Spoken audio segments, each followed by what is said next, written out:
உங்களுக்கு அதிகமான கவனச்சிதறல் இருக்கு அப்படின்னு நினைக்கிறீங்களா?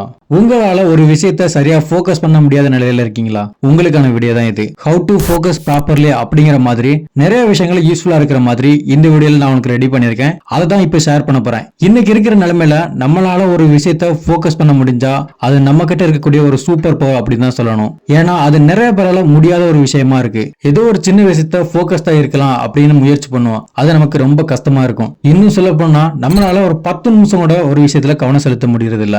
நிறைய பேருக்கு இது இருக்குது. ஸ்டடி, ஒர்க், ஹேபிட்ஸ் அப்படின்னு பல விஷயத்துல கவனம் செலுத்த முடியறது இல்ல.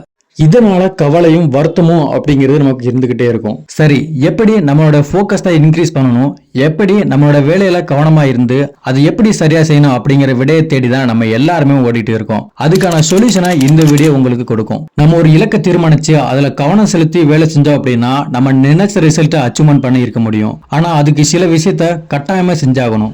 எதுவுமே பண்ணாம நம்மளோட ஃபோக்கஸை இன்க்ரீஸ் பண்ணவே முடியாது. அதுக்காக சில முயற்சிகளை எடுக்கணும். அதை செஞ்சு நம்மளோட ஃபோக்கஸை இன்க்ரீஸ் பண்ண முடியும். அதுக்கு என்னென்ன பண்ணணும் அப்படிங்கறத நான் தெளிவா சொல்றேன். இப்போ கூட எதுலயோ நாட்டமே இல்லாம ஏதோ ஒரு எண்ணத்துல தான் நீங்க இந்த வீடியோ பார்த்துட்டு இருப்பீங்க அப்படின்னு நான் நினைக்கிறேன். ஆனா இந்த வீடியோவை பார்த்து முடிக்கும் போது உங்களோட மனநிலை தெளிவா இருக்கும். உங்களோட ஃபோக்கஸ் இன்க்ரீஸ் பண்ணக்கூடிய தெளிவு உங்களுக்குள்ள கிடைக்கும். இந்த வீடியோவை ஸ்கிப் பண்ணாம கடைசி வரை பாருங்க. இது வரைக்கும் நம்ம சேனலை சப்ஸ்கிரைப் பண்ணாம பார்த்துட்டு இருக்கீங்க அப்படின்னா மறக்காம நம்ம சேனலை சப்ஸ்கிரைப் பண்ணிக்கோங்க. இதுல ரெண்டு வகையான ஃபோக்கஸ் இருக்கு. ஒன்னு ஸ்காட்டர்ட் ஃபோக்கஸ், இன்னொன்னு டைரக்டட் ஃபோக்கஸ். ஸ்காட்டர்ட் ஃபோக்கஸ் அப்படிங்கிறது ஒரே நேரத்துல நிறைய விஷயங்கள் மீது ஃபோக்கஸ் பண்றது. அதாவது இதை மல்டி டாஸ்க் கூட சொல்லலாம். எக்ஸாம்பிளுக்கு போன் பேசிட்டு வீட சுத்தம் பண்றது, போன் பேசிட்டு சமையல் செய்யறது, சாப்பிடும் போது ஏதாவது புக் வாசிட்டு படிக்கிறது, இப்படி 2-3 வேலையில ஒரே நேரத்துல செய்யறதா ஸ்காட்டர்ட் ஃபோக்கஸ். இப்படி பண்ணும்போது நம்மளால எந்த ஒரு விஷயத்தையும் ஃபோக்கஸ் பண்ண முடியாது. நம்ம செய்யக்கூடிய 2-3 வேலையில சரியா செஞ்சு முடிக்கவே முடியாது. பிராக்டிக்கலா ஒரு விஷயத்தை யோசித்து பாருங்க. நம்ம போன் பேசிக்கிட்டே இருக்கும்போது ஏதோ ஒரு வேலை செஞ்சோம் அப்படின்னா அதுல நிறைய மிஸ்டேக் பண்ணிடுவோம். அந்த நேரத்துல யாராவது ஏதாவது நம்ம கிட்ட ஏதோ சொன்னாங்க அப்படின்னா நம்ம சரியா காதல கூட வாங்கிட மாட்டோம். ஏன்னா நம்மளோட ஃபோக்கஸ் வேற விஷயத்துல இருக்கு இல்லையா? குறிப்பா ஒரு விஷயத்த ஃபோக்கஸ் இல்லாதப்போ நம்ம செய்யக்கூடிய வேலை எல்லாமே தப்பா போறதுக்கான வாய்ப்பு அதிகமா இருக்கு. இப்படி ஒரே நேரத்துல எல்லா வேலையும் செஞ்சுட்டே இருந்தோம் அப்படின்னா நம்ம பிரெயின் நம்மளே ஃபோர்ஸ் பண்ண மாதிரி ஆகிரும். ஒரே நேரத்துல மூளைகளை திணிச்சு அதை சரியா மேனேஜ்மெண்ட் பண்ணி நம்மளோட மூளையை ஃபோர்ஸ் பண்ண ஆரம்பிப்போம். இப்படி பண்றதுனால நம்மளோட மென்டல் எனர்ஜி ரொம்ப வேஸ்ட் ஆகிட்டே இருக்கும். நம்மளால எந்த விஷயத்தையும் ஃபோக்கஸ் பண்ண முடியாம போயிடும். அடுத்து டைரக்டட் ஃபோக்கஸ், அதாவது ஒரே விஷயத்துல மட்டும் ஃபோக்கஸ் பண்றது, மத்த எல்லா விஷயத்தையும் இக்னோர் பண்ணிட்டு நமக்கு முக்கியமான விஷயத்த மட்டும் கவனம் செலுத்துறது. உண்மையா சொல்லணும் அப்படின்னா இப்போ உள்ள நிறைய வெற்றியாளர்கள் இதை தான் ஃபாலோ பண்ணிட்டு இருக்காங்க. நம்ம ஏதாவது ஒரு விஷயத்த ஃபோக்கஸ் பண்ணும்போது நம்மளோட கவனம் கையாள முடியும். தேவையில்லாத விஷயங்கள் மீது கவனம் இருக்கவே இருக்காது. நம்ம செய்யக்கூடிய வேலையில சரியா செஞ்சு முடிக்கவும் முடியும். இது நம்ம மேல நமக்கே நம்பிக்கை கொடுக்கும். நம்ம முதல்ல மல்டி டாஸ்க அவாய்ட் பண்ணணும். அதுக்கு நம்ம டிஸ்ட்ராக்ட் பண்ணக்கூடிய விஷயங்கள் மீது அதிகமா வெளிவர கத்துக்கணும். நம்மளை சுத்தி இருக்கக்கூடிய எல்லா விஷயங்களும் நம்மளை ஏதோ ஒரு வகையில டிஸ்ட்ராக்ட் பண்ணிக்கிட்டே தான் இருக்கும். ஆனா அதுல இருந்து எப்படி தப்பிச்சு நம்மளோட வேலைகளை சரியா செய்யும் அப்படிங்கிற பொறுத்தான் நம்மளோட திறமை அதுல அடங்கியிருக்கு. ஆனா ஐடியாவை நம்ம தான் கிரியேட் பண்ணி ஆகணும். ஏன்னா ஒவ்வொருத்தருக்கும் ஒவ்வொரு சூழ்நிலை ஒவ்வொரு மாதிரி இருக்கும். நம்ம சூழ்நிலைக்கு ஏற்ற மாதிரி ஒவ்வொரு திட்டத்தையும் வகுத்து வச்சுக்கணும். இதுக்கு ஏத்த மாதிரி ஒரு சின்ன எக்ஸாம்பிள் நான் சொல்றேன்.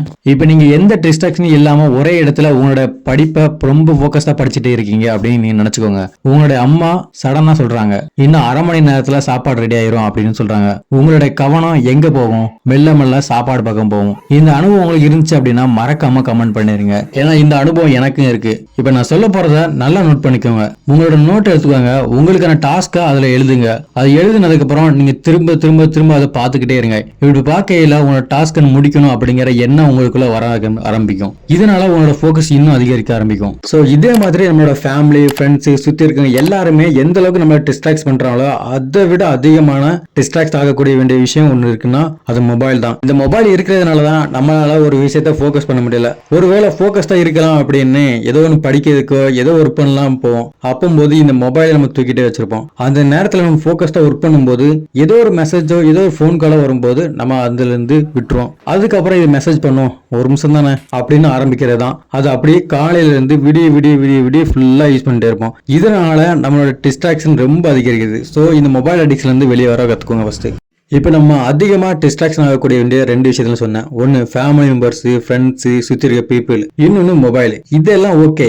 ஃபோக்கஸ் எப்போ அதிகரிக்கும், எந்த நேரத்தில் அதிகரிக்கும் அப்படின்னு நீங்கள் கேட்டிங்க அப்படின்னா ஏர்லி மார்னிங் ஒன்று, இல்லைனா நைட்டு தூங்கும் போது 10 to ஒரு 12 மணி வரை நம்மளோட பிரெயின் அவ்வளோ ஒரு ஆக்டிவிட்டாக இருக்கும் அப்படின்னு சொல்கிறாங்க சயின்ஸ் பூர்வமாக. ஸோ இந்த டயத்தில் நம்ம எதனால கான்சன்ட்ரேஷனாக ஒன்றும் பண்ண முடியும், இதனால வெற்றியை நம்மளால அடைய முடியும் அப்படின்னு நிறைய பேர் சொல்லிட்டு இருக்காங்க. இதை முக்கியமாக பெரிய பெரிய பணக்காரங்க இதை தான் ஃபாலோ பண்ணிட்டு இருக்காங்க. எந்த இடத்துல எப்போ பிளான் பண்ணணும் அப்படிங்கிறது காலையில அல்லது நைட்டே நோட் பண்ணிட்டு அதுக்கான விஷயத்த டே ஃபுல்லா ஆக்ஷன் எடுக்க ஆரம்பிக்காங்க. ஸோ இப்படி பண்ணையில உண்மையாகவே உங்களோட வெற்றி ஈஸியாக ஆகிரும். உங்களோட ஃபோக்கஸ் தான் ரொம்ப ரொம்ப அதிகரிக்க முடியும். இந்த வீடியோவில் நான் 2 விஷயத்தை சொல்லியிருக்கேன். ஒன்று ஸ்காட்டர்ட் ஃபோக்கஸ், இன்னொன்று டைரக்டட் ஃபோக்கஸ். நீங்கள் ஸ்காட்டர்ட் ஃபோக்கஸை நீங்கள் ஃபாலோ பண்ணும்போது உங்களால் கவனத்தை செலுத்தவே முடியாது. ஸோ ஒரு விஷயத்தில் மட்டும் கவனத்தை செலுத்தி அதில் உழைக்க ஆரம்பிங்க. உங்களோட ஃபேமிலி மெம்பர்ஸ்க்கு யாராவது டிஸ்ட்ராக்ஷன் பண்ணுறாங்கன்னா நீங்கள் அவங்கள வந்து அவாய்ட் பண்ணணும். இன்னொன்று மொபைல் அடிக்ஷன்லேருந்து கண்டிப்பாக வெளியே வந்துடணும். ஏன்னா இதுதான் நம்மளோட டிஸ்ட்ராக்ஷன் முழு காரணம். இந்த விஷயத்தை தொடர்ந்து ஃபாலோ பண்ணாலே உங்களோட கவனத்தை இன்னும் அதிகரிக்க முடியும்.